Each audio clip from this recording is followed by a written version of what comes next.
Bonjour le peuple, j'espère que vous allez bien. On va d'abord voir Booba qui s'est mis dans une sauce en partageant Barbara Lefebvre. Il a supprimé la vidéo après avoir reçu une tempête. Un monde de fragiles. Moi, je suis très triste pour les nouvelles générations qui sont aussi fragiles. L'esprit critique a disparu. On a un espace de liberté incroyable que sont notamment les réseaux sociaux. Mais s'exprimer librement face à un public qui est, hélas, dépourvu de la culture nécessaire au libre exercice de son esprit critique, ben là, ça pose des gros problèmes. Et c'est ce qui fait qu'aujourd'hui, on a effectivement une génération de gens qui sont les perpétuels offensés. Ils s'offensent de tout ce qui peut être dit dans l'espace de liberté qui nous est offert et qui est absolument précieux. Parce qu'en fait, ils n'ont aucun esprit critique, ils sont absolument incapables ni de contextualiser les propos, ni de les mettre à distance. Et surtout pour certains, ils sont victimes des petits raccourcis qui sont faits sur les réseaux sociaux. Et je pense que quand on vit dans un monde où tout le monde se sent offensé, susceptible, en fait, c'est un monde de fragiles. Moi, je suis très triste pour les nouvelles générations qui sont aussi fragiles dans leur identité, dans leur intériorité. Et on voit bien qu'il a supprimé la publication parce que lorsqu'on clique dessus, ça n'existe plus. Du coup, on regarde les commentaires qui s'est mangé. Espèce de gogol, le 20 février 2025, sur le plateau d'une émission d'I24, dans le contexte de la guerre de Gaza, Barbara Lefebvre défend l'idée de vider la bande de Gaza et affirme que les civils de Gaza sont autant responsables que les membres du Hamas et du djihad islamique. B2O qui partage du Barbara Lefebvre. Il suffirait juste de répondre à Barbara Lefebvre pour voir qui est fragile, surtout quand on compare les atrocités de Tsahal avec le nazisme. Éric Zemmour, Marine Le Pen, Barbara Lefebvre, qui a encore des doutes ici? Booba qui met une vidéo de Barbara la sioniste inhumaine. T'es bizarre comme mec toi, à croire que tu la connais pas, et quand bien même si c'était pour un autre sujet, on s'en fout. Après des Zemmour, Messia, il nous partage des Barbara Lefebvre génocidaires en herbe. L'ancien, il est perdu de fou, ça y est. Booba, Barbara Lefebvre, c'est la pire pourriture qui existe sur Terre. Une sioniste qui veut la mort de tous les enfants de Gaza, qui est pour le génocide. C'est une ordure sans âme, une raciste, une islamophobe pro-gouvernement d'extrême droite israélien. Éric Zemmour, Le Pen, Barbara, c'est qui le prochain que tu vas partager pour payer ta dette envers Bololo? J'ai une question. Si le frérisme musulman que personne ne voit, c'est mal et qu'il faut lutter contre, comment on qualifie le CRIF, les dîners, le lobby sioniste en général, etc. De frérisme aussi. On lutte comme contre, car lui, il est bien réel. Dîner du CRIF. De Villepin et Mélenchon critiqués pour leur soutien à Gaza. Donc Dominique de Villepin et Jean-Luc Mélenchon sont parmi les figures politiques les plus respectables du moment. Merci au CRIF pour cette confirmation. Le CRIF, association régie par la loi de 1901, exerce une influence considérable en France. Il cherche à faire interdire Al Jazeera et AJ+ français, car ces médias sont les seuls à révéler les exactions commises quotidiennement par Israël à l'encontre des enfants palestiniens. Quoi? Je le répète cette année devant vous comme l'an passé. Al Jazeera et sa déclinaison en ligne AJ+, sont des acteurs anti-républicains dont l'agenda islamiste et indigéniste devrait largement justifier leur interdiction. Alors pour ceux qui ne connaissent pas, AG+, c'est un compte TikTok certifié avec la petite coche bleue qui a plus de 700 000 abonnés. C'est pas rien. Ils font très bien leur job de journaliste. Le CRIF, cette simple association de loi 1901, vient d'organiser son dîner annuel. Le CRIF, qui est devenu, il y a quelques semaines, signaleur de confiance de l'ARCOM, l'organisme qui s'occupe de censurer ce qui se dit ou ce qui se dit pas à la télé et sur les réseaux sociaux. Après 2 chaînes du grand pays de l'Est qui ont été interdites sur le territoire de l'Union européenne, après la suppression de comptes d'influenceurs qui, on va pas se mentir, n'ont servi que d'exemple, j'ai comme l'impression qu'au pays de la liberté d'expression, AJ+, est le prochain sur la liste. Message aux patriotes qui défendent la laïcité. Ça vous dérange pas qu'une association communautaire ait un tel pouvoir dans notre si beau pays? Alerte info, ils étaient tous au courant. Benjamin Netanyahou, le Mossad et les renseignements français savaient peu avant le 7 octobre qu'une attaque du Hamas allait se produire, affirme le grand reporter Georges Malbruno. On a su quand même que Netanyahou était au courant, enfin le Mossad aussi, et, ils avaient l'info pour le 7 octobre. Bien sûr. Et ils n'ont pas Ils sont pas les empêché. seuls. Oui. Bien sûr. Non mais Oui. eux ils étaient les premiers concernés. Que l'attaque allait avoir. Bruno, bien Oui. sûr. Mais c'est-à-dire, ils savaient quoi Non, mais exactement? comme vous le dites, C'était pour le moins grave. l'unité Bah, que l'attaque était 8200, imminente. l'unité 8200 du Mossad savait qu'il y aurait une attaque. Oui. Mais D'autres ils le savaient services combien de temps à l'avance? quelques jours Dans à les jours, l'avance. oui, dans Quelques les jours jours à qui l'avance. précédaient. Ils étaient en position de l'empêcher. Je, Ils l'ont pas je fait. l'ai écrit. Le Hezbollah, C'est un fiasco Lors- pour Netanyahou. lors du Ramadan 2023, en avril, a fait un documentaire publié sur leur chaîne Al-Manar qui est grosso modo ce qui s'est passé le 7 octobre. Et puis le Hamas est monté pourquoi? Disons-le aussi. Parce que Netanyahou a quand même laissé l'argent qatari Oui. arriver. Voilà, il l'a dit, son ministre l'a dit, on le sait. Enfin, je veux dire, Affaiblir l'autorité palestinienne exactement, pour qu'il n'y ait pas d'État palestinien. Exactement. Pour saboter la possibilité d'existence d'un État palestinien stable. Donc le Hamas monte, donc le terrorisme, donc on bloque Gaza. Et n'oublions pas, les gisements pétroliers trouvés en 2011-2013 au large de Gaza. C'est bien pour ça que Netanyahou ne veut pas d'enquête. Parce que le jour où il y aura une enquête, les militaires vont parler, des agents du renseignement vont parler, des agents du d'autres renseignement ont commencé à le israéliens, faire dans des et d'autres services de renseignement, y compris les services de renseignement français, étaient assez bien au courant. Je l'ai dit sur la radio RTL, et voilà. Donc je crois que l'histoire n'est pas terminée de ce point de vue-là. Ils ont des vestes à manches longues, tellement la clim est forte sur le plateau. Immobilière, des dégradations. Mais pour le reste, il fait beau, c'est l'été, il faut arrêter de se plaindre. C'est quand même agréable. L'hiver, on dit que l'énergie coûte cher. Là, il fait beau, c'est magnifique. Il faut dissocier le vécu, prendre la vie comme elle vient, des quelques conséquences éventuelles. On ne va pas remettre la France à plat pour 10 jours de chaleur dans l'année. Là, on a l'impression qu'il y a combien de morts en 2003? Tu penses aux personnes âgées? Mais les morts, il y en a tous les jours des morts. La marque Optical Center, qui finance des lunettes et des lentilles pour l'armée israélienne, est complice du génocide à Gaza. Les boycotter, c'est refuser d'enrichir ceux qui utilisent notre argent pour financer des massacres. La députée LFI Nadège Abo-Mangoli. On parle de l'affaire Optical Center ici. Est-ce que la délation, c'est une méthode pour vous? Alors, la délation, moi je vous indique juste que nous sommes, en tout cas en tant que mouvement de la France Insoumise, partie prenante d'un mouvement qui s'appelle boycott des investissements. Parce que nous considérons que le boycott d'entreprises que nous considérons complices de crimes de guerre ou de crimes contre l'humanité est la solution la plus pacifique aujourd'hui. Mais la Optical Center qui donne des lunettes aux Israéliens, c'est être complice de guerre. Écoutez, il y a un certain nombre d'actions comme ça qui sont menées. Lorsque les dockers à Marseille bloquent la livraison d'armes, c'est une action pour endiguer ce qui est aujourd'hui un massacre insupportable. Jordan Bardella perd son titre d'eurodéputé français le plus absent et inactif au profit de Marion Maréchal. Scène hallucinante, un citoyen ose rappeler publiquement le coup d'État de Maïdan de 2014. Face à lui, le ministre Barrot perd ses nerfs. Ton autoritaire, censure immédiate, pas de débat, pas de contradiction. Bienvenue en Macronie où contester le récit occidental, c'est déjà trop. Vous soutenez le gouvernement russe, on est d'accord? Non, je supporte la loi. Bon. Et je ne supporte pas de coup d'État qui s'est passé sous ma fenêtre à Kiev en 2014 avec 650 morts, 650 personnes qui ont été assassinées par les gens qui ont organisé Maïdan. Dites-vous bien une chose, c'est la ligne rouge. Un peu de respect, monsieur, pour la résistance héroïque du peuple ukrainien contre l'envahisseur qui se bat pour l'intégrité de son territoire et qui se bat pour notre sécurité. Les Parisiens plongent dans la Seine. Vous m'avez demandé si je vais à goûter, allez, j'y vais, je vous laisse. Même pas peur.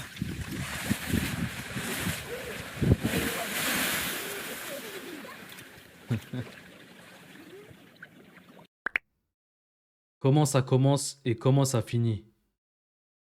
Ambassade de Cuba en France. Joyeuse fête de l'indépendance de l'Algérie à nos frères algériens. Ronnie Broman, je trouve que l'Ukraine est très soutenue. La Russie fait l'objet d'une politique de rétorsion, alors que son équivalent dans le conflit israélo-palestinien, c'est Israël, qui attaque, qui tue, dépossède, colonise. Et on invoque pour Israël le droit de se défendre. Et vous qui avez malheureusement, j'allais dire, connu beaucoup de conflits au cours de votre parcours, est-ce que ce conflit-là, il est particulier ? Disons, de mon point de vue, effectivement, avec le recul que donne l'expérience de différentes situations de conflit, là je vais peut-être heurter des gens sur ce plateau, mais je trouve que l'Ukraine est très soutenue. L'agression de l'Ukraine a fait l'objet de condamnations très très fortes. L'embargo sur un certain nombre de produits, je sais qu'il est perméable, je sais qu'il n'y a jamais d'embargo total, même qu'il n'est pas voulu comme étant un embargo total, mais il a quand même néanmoins pesé, au moins symboliquement, politiquement, apparemment militairement, économiquement, il n'a pas les effets qui étaient recherchés, mais symboliquement et politiquement, c'est le cas.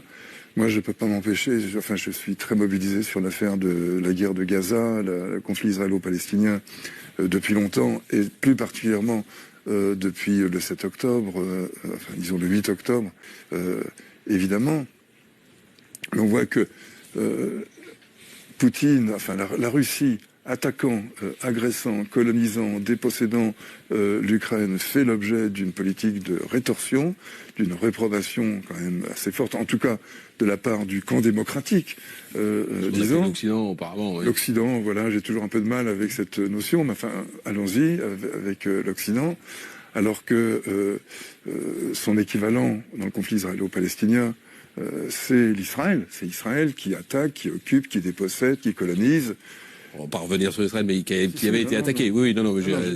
Israël a vu une contre-attaque. Le 7 octobre, c'est une contre-attaque, puisque la guerre avec les Palestiniens, elle est bien plus ancienne que le 7 octobre. Et la puissance coloniale, la puissance occupante, c'est Israël.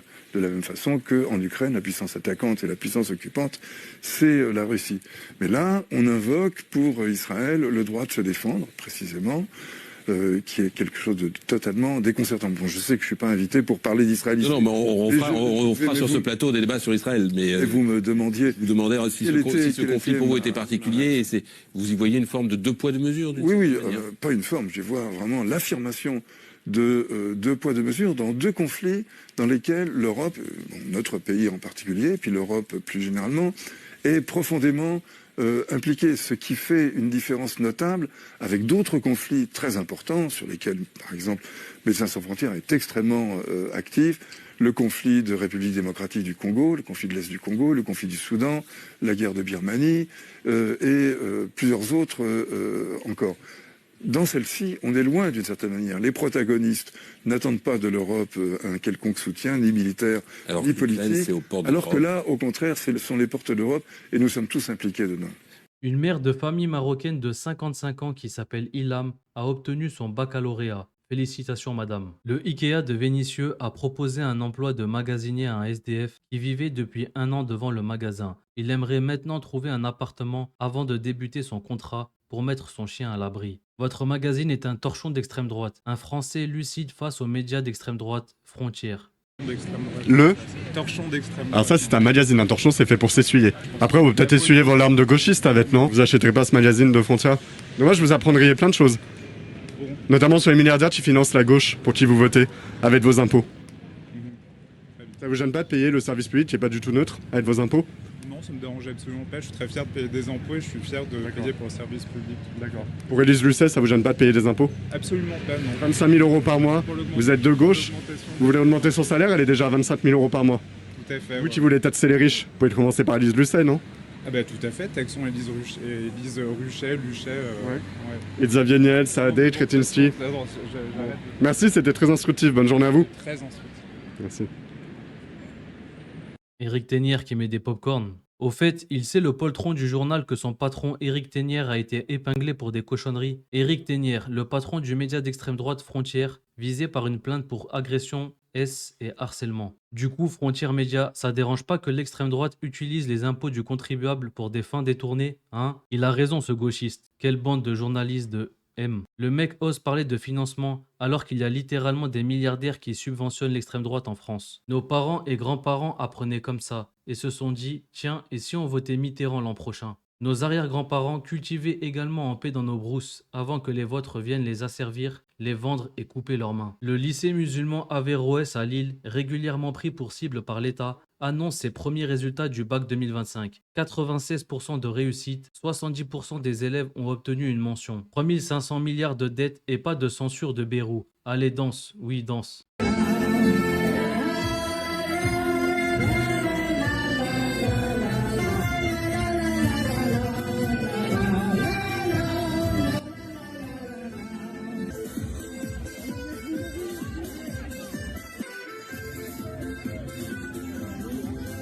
Le réseau de centres de santé Alliance Vision, fondé par des franco-israéliens Yair Haddad et Avner Tayeb, est accusé d'avoir escroqué l'assurance maladie de 21 millions d'euros, un système sophistiqué de fraude piloté depuis Israël, démantelé par la justice française. Yair Haddad est un Tunisien multicondamné pour de nombreuses escroqueries, TVA et autres. Il a fui en Israël. Tout comme Optical Center et son patron Laurent Lévy qui a détourné plus de 275 millions d'euros. Combien d'autres opticiens français sont aux mains d'escrocs israéliens? Le patron d'Optical Center soupçonné d'avoir blanchi 275 millions d'euros. La justice soupçonne Laurent Lévy d'avoir détourné plus de 60 millions d'euros par an entre 2018 et 2022 au détriment de son entreprise dans le but de s'enrichir. La fraude aurait fait perdre 85 millions d'euros au fisc français. Le parquet a ordonné des saisies préventives. Après l'escroquerie à la taxe carbone, maintenant c'est l'arnaque à l'assurance maladie. Ils sont honnêtes ces sionistes. Bravo. La prochaine fois, ce sera quoi? Et comme on ne peut pas les extrader d'Israël et que l'argent doit également s'y trouver, ils continueront à bien en profiter en se foutant de nous. Le Hamas se dit prêt à entamer immédiatement des négociations sur un cessez-le-feu à Gaza, alors qu'Israël poursuit ses attaques incessantes contre l'enclave assiégée. Alerte info, le président algérien Abdelmajid Tebboune refuse de gracier l'écrivain Boualem Sansal, qui purgera donc ses 5 ans de prison ferme. Alerte info, des images de la BBC montrent la police française endommageant un bateau de migrants, y compris des femmes et des enfants, à l'aide d'un cutter. The police have come in to slice the boat. Look at that guy's furious. Okay.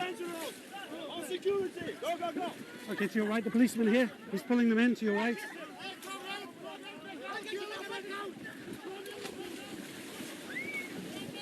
So the police now intervening. They've just come in. They've slashed the boat. They feel it's close enough to the shore so that it's not too dangerous for those on board. And you can see everyone's giving up now.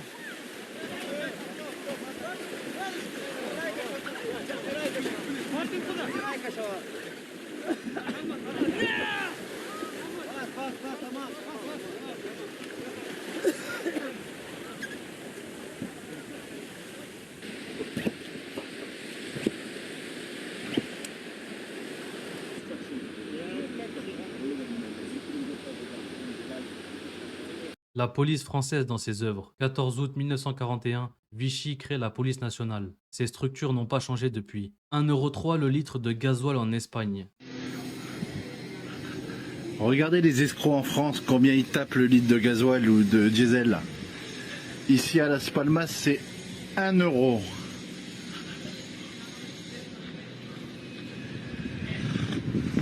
Les corps étaient carbonisés. À Gaza, des habitants sidérés par le bombardement israélien d'une école servant de refuge. Les pays les plus racistes au monde. Israël à 97% à la première position, les États-Unis 95%, l'Inde à 93%, la France à 91%, le Royaume-Uni à 89%, l'Arabie Saoudite à 88%, la Pologne à 86%, l'Ukraine 85%, le Canada à 83% et l'Australie à 82%. Alerte info présidentielle. Macron annonce son retour politique dans 5 ans et 10 ans, 2032 et 2037. Il demande aux jeunes avec Macron de le soutenir à nouveau quand il en aura besoin. Mais qui le soutient encore?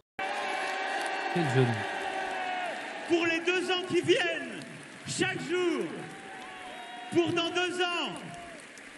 Mais j'ai aussi besoin de vous, pour dans 2 ans, pour dans 5 ans, pour dans 10 ans, parce que vous serez là, et parce que comptez sur moi, je serai là avec vous.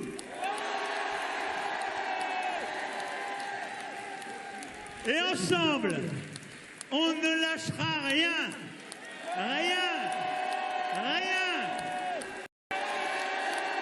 Regardez les plans caméra pour faire semblant qu'il y ait du monde. Regardez comment c'est vide là. On voit bien que c'est vide là-haut. Sur le côté aussi à droite. Non, c'est pas possible. J'ose pas y croire qu'il y a des Français qui sont satisfaits de Macron. Qui vous a laissé entrer? Allez au rond-point tout de suite. Un pompier a exprimé sa colère à des journalistes de BFM, arrosés par le passage d'un Canadair près d'un incendie. Bonjour, en fait, je suis désolée. En fait, il y a un Canadair qui vient de passer pour tout vous dire, donc on a pris l'eau. Donc oui, effectivement, le feu est très intense ici. Vous le voyez avec ces immenses panaches de fumée. Il y a déjà 100 hectares qui sont partis en fumée. Les pompiers qui disent avoir des difficultés à essuyer ce... Qui c'est qui vous a laissé rentrer? Allez au rond-point là-bas, de suite. On va retrouver notre reporter un petit peu plus tard quand la situation sera réglée.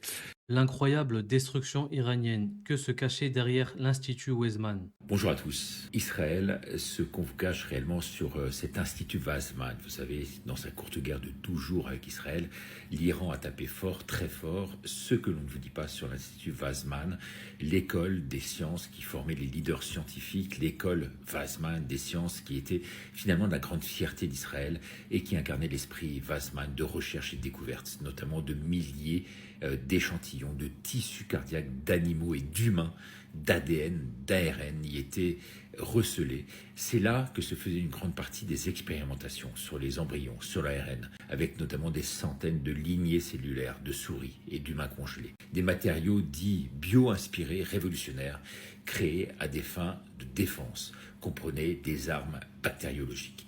La fabrication de virus avec l'Europe derrière, regardez ce chiffre vraiment éloquent et scandaleux aussi.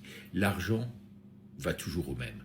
Weizmann a obtenu 4 des 31 bourses accordées par le Conseil européen de recherche ces dernières années. 91 ans donc de patrimoine scientifique ont été détruits par l'Iran, réduits en cendres donc en quelques minutes. Eh bien cet événement aurait dû faire la une, normalement des journaux, mais l'omerta règne aussi dans les médias occidentaux. L'ampleur de cette destruction est inimaginable. Eh bien cette attaque a fait reculer Israël d'au moins 70 ans en termes de recherche scientifique et de défense. C'était donc la revanche de l'Iran. La perte financière à elle seule est estimée à environ 5 milliards de dollars, en équipement, en laboratoire de pointe, en centre de données et également en années de coopération, notamment avec les agences comme la NASA. Alors, comment s'en sont pris les Iraniens dans cette opération? Il faut savoir que l'ensemble du système de défense a échoué en Israël.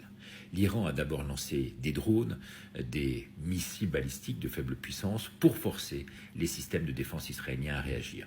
Et durant la fenêtre de rechargement de 11 minutes de la flèche de David et ce qu'on appelle le dôme de fer, eh bien l'Iran a tiré des missiles hypersoniques qui ont directement touché l'Institut, le réduisant en cendres, comme vous l'avez vu. L'ampleur réelle de ces destructions est dissimulée au monde entier. Ça, il fallait le savoir, il fallait cette minute pour vous l'annoncer et vous le dire clairement. Ce sont des armes bactériologiques derrière qui étaient en train de couver, en train d'être développées et qui sont désormais totalement anéanties. Merci de partager. Meilleur Habib, Eric Nolot, Thomas Sisley, Sarah Salman, Julien Drey, Enrico Macias, on vous oublie pas. Hein. C'était très ému à l'écoute du témoignage. Très, très ému d'entendre ça et je peux même pas parler. Désolée. Ouais, moi c'est... Ouais, et de toute façon, c'est pour ça que elle voulait qu'elle dise je suis enfant de Gaza, c'est ça? Voilà. Est-ce que vous seriez capable de le dire? Non. Ben voilà. Cette méchanceté, c'est victime pour rien. Pour rien.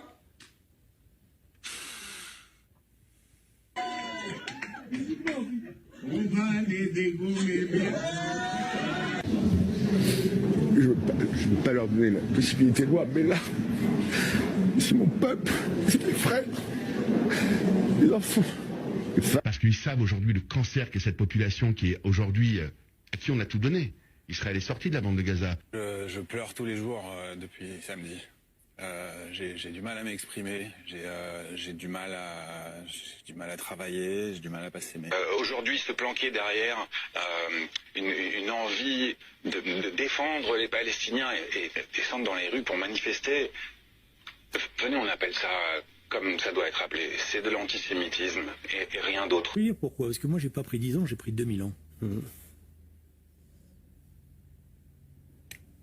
Que le peuple palestinien puisse avoir un État, il faut détruire le Hamas. Mais pourquoi il l'a pas détruit? Pas détruire le peuple palestinien. Oui. Non. Et pas déplacer 2 millions de personnes. Mais c'est le projet aujourd'hui. Comme il a fallu. Parce que ça, il faut le dire. Non, il n'y aura pas de déplacement. Arrête de raconter n'importe. Mon métier, c'est de commenter, mais là, je sais pas. Non, c'est trop dur. Bon. C'est trop de...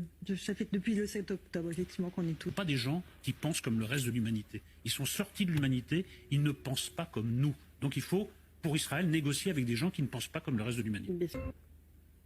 Eh ouais les gars, vous êtes des personnages publics, vous avez fait ce choix-là. C'est vous qui avez fait le choix de dire ça, et d'agir comme ça, d'afficher votre inhumanité et vos 2 poids 2 mesures constants, ça, il faudra le payer un jour. Et ce qui est bien avec Internet et les vidéos, c'est qu'ils n'ont aucune chance d'avoir la maladie d'Alzheimer. Ils s'en souviendront toujours. Ça, il faudra rendre des comptes dans cette vie pour les non-croyants, et dans cette vie et dans l'autre pour les croyants. Bonne journée à tous. Comme d'habitude, partagez-moi vos avis en commentaire sur tout ce qu'on a vu.